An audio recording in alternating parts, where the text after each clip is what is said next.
G7 న్యూస్కు స్వాగతం. అల్లూరు జిల్లా కొయ్యూరు.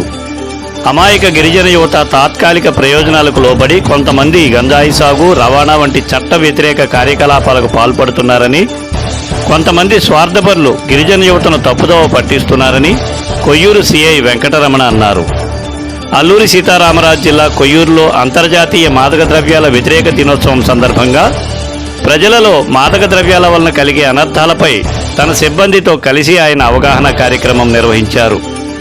పాఠశాలల విద్యార్థులతో ర్యాలీ నిర్వహించి రాజేంద్రపాలెం ప్రధాన కూడలి వద్ద మానవహారం ఏర్పాటు చేశారు. అనంతరం మాదక ద్రవ్యాల నిర్మూలనలో సహకరిస్తామంటూ యువతతో ఆయన ప్రమాణం చేయించారు.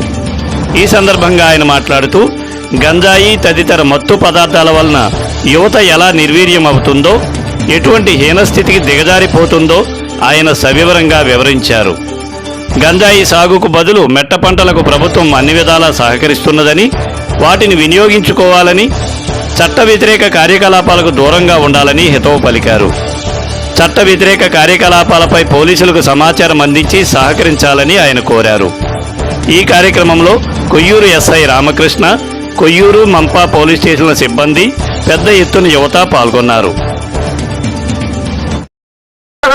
ఇంటర్నేషనల్ యాంటీ డ్రగ్ డే సందర్భంగా అల్లూరు సీతారామరాజు జిల్లా ఎస్పీ గారు ఉత్తర్వుల మేరకు ఈరోజు డ్రగ్స్ అబ్యూస్ మీద ర్యాలీ నిర్వహించడం జరిగింది. ముఖ్యంగా ఈ ర్యాలీ నిర్వహించడంలో దీని తాలూకా ఉద్దేశం ఏంటనగా, యువత ఈ మధ్య ఎక్కువగా మత్తు పదార్థాలు సేవించి వాళ్ళ భవిష్యత్తు నాశనం చేసుకుంటున్నారు.